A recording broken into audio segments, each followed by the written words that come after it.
Hello everyone and welcome to my YouTube channel. This is The Amateur, where we're here just to talk life, hobbies, politics, ideologies, what have you. And on today's episode, we're going to be talking about social constructs, especially as it pertains to race, because this is just such a hot topic right now because it's Black History Month. Even though Black History Month is so stupid, and that will be another video, but let's go to social constructs. So I'll just go quick into a definition of what it is. And so this is from Very Well Mind, and there are a couple other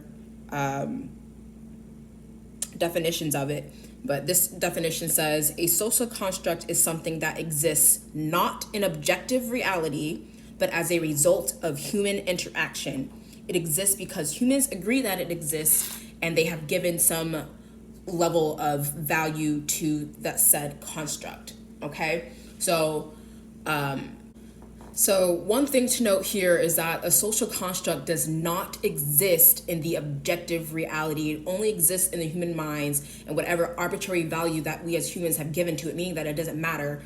And so as far as the Christian faith goes, this is very fundamental to the Christian faith because we view that God is the objective truth, that we can't have the objective reality without objective truth. And without that objective morality, which means that there are things that matter outside of what the human mind is. And so that's a very important distinction that I think the Bible gets very well because it's from God. I mean, it just makes sense.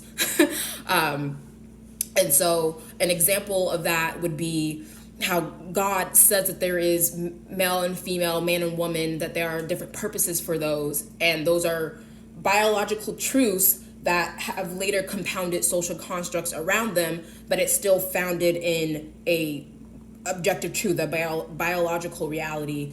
Whereas race, I would say, is honestly equivalent to a Hogwarts house, okay? And so I'll go ahead and read a verse from Acts 17, verses 24 to 26, which says, "The God who made the world and everything in it is the Lord of heaven and earth and does not live in temples made by human hands. Nor is he served by human hands as if he needed anything, because he himself gives everyone life and breath and everything else. From one man, Adam and Eve, he made every nation of men, that they should inhabit the whole earth, and he determined their appointed times and the boundaries of their lands." That was as much about race, quote unquote, as God has stated. There's nothing about physical features, there's nothing about what you look like. It's essentially about ethnicities as far as with how people who tend to look the same will stay together, whatever, if they migrated and merged or whatever. Point of the matter here is that the Bible says we all share one common ancestry, which is Adam, and race, as it's been previously defined, is about the phenotypes, the physical characteristics or attributes that can be attributed to a shared ancestry, but they stop that ancestry at arbitrary points because, again, if you're going to take it all the way to the beginning, we're all one human race, you know what I mean? And so, again, like I equate this because like it was literally a human man, one German guy and a Swedish guy was coming and saying, we need to see what these physical traits mean, or not even what they mean, but like classify humans. That was the origin of race in its inception. And you'll see that in the first video where I talk about what does it actually mean to be Black, which we don't know what it means. And it's like no better than Hogwarts. Like people who are so big on freaking Hogwarts houses, it's like someone, J.K. Rowling, noticed that there are certain personalities, if you will, certain traits or features of someone's personality that is expressed in XYZ ways. And then she said, those who are tended to be brave, loyal, strong, or Gryffindor, and are sly, clever, whatever, and Slytherin, and whatever. And people are like, okay, so I think I'm this, blah, blah, blah. I'm freaking Ravenclaw. I'm Hufflepuff. And it's just like, it's the same thing where it doesn't like... Not all Slytherins are bad guys, even if most of them are. Welcome to Ms. Mojo, and today we're counting down our picks for the top 10 signs you're a Slytherin. For this list, we're looking at all the qualities that define a Slytherin so you can decide if you think it's the house you belong to. Hogwarts doesn't actually exist. It was created from the mind of J.K. Rowling, okay? And she's the one who ordained what the houses are. There's no real Sorting Hat. There's no real Hogwarts in London with magic. I feel like some of the diehard Harry Potter fans should be like, look at this stupid muggle. Doesn't know that magic exists. Oh my gosh. But anyway, none of this is actually real in the current construct of our reality. But people have arbitrarily put themselves into these categories as if they actually exist. And so it's like, it's not real. And that's like the same thing with race. It's like, it's all arbitrary. And so this is different, because like another type of social construct would be with gender to an extent, okay? So this is something where women, and you'll see this across the board, women tend to be natured more towards caring, towards giving, and towards sharing. Men tend to be more natured toward logic, order, physical strength. I mean, that's more of a biological thing or physical thing. And this might manifest in the career choices that people choose to do. So men who might be more interested in things are going to do careers that deal with their hands and deal with things like engineer, versus women who are more interested in people are going to do careers that are more geared towards people, like therapy, nursing, the medical field, etc. And so it's just like, so you have these stereotypes or these gender norms, quote unquote, and we've placed value. So it's like something where if a man were to go and do ballet, like, I don't know, that's just the one that I couldn't quickly think of. It would be like, what? Like, men don't do ballet? That was like a whole big thing. Or men aren't cooks.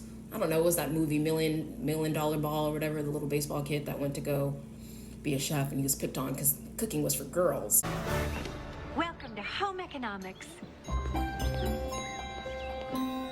Oh, we're going to have so much fun together. Eddie, I cannot believe you did this. Sorry. Here's the deal. Nobody, and I mean absolutely nobody, knows about this. So stuff like that. So the arbitrary value of saying pink is for girls, blue is for boys, or it might just be, it's something where a girl just likes the color pink more and a boy just likes the color pink more, and that expressed itself, and then we made that like a rule law when it wasn't necessarily anything grounded in truth. And then money is also another common one. Though with money, what I will say is that it's a social construct, but it's based in the understanding of the value of work. And this isn't my idea. I can't remember who I heard this from, but I thought it was like I never thought of it that way.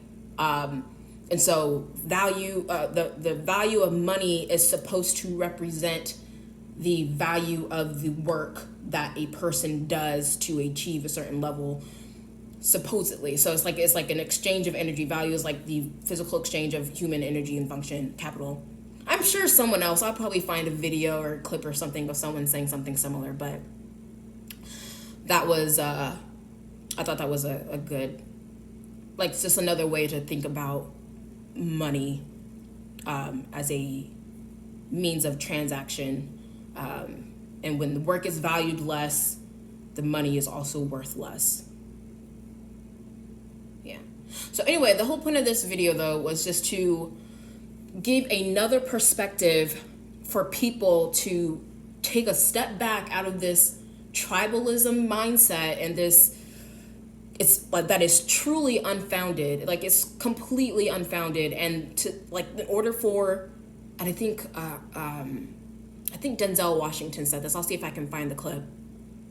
But he said something along the lines where, in order for race to not matter, we have to stop making it matter ourselves. Like, that has to be something internal. Right now, under President Obama, over the last 8 years, in your mind, have race relations improved under his leadership?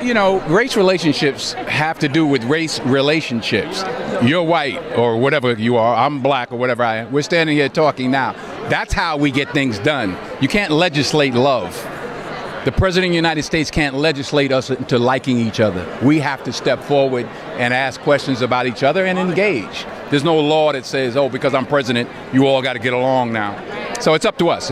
It's a whole ordeal. So it's like, I don't know. I think it's like we understand that we look different, that we have physical characteristics, but like we're all human. That should be like the primary focus. Like it doesn't matter what I look like if what I do sucks. Right? But I don't know. I may have gotten something wrong in there. Because what do I know? How's my lotion? But what do I know? I'm just an amateur. Thanks for watching. Thanks for listening. Make sure you like, comment, share, subscribe, and I will catch you in the next video.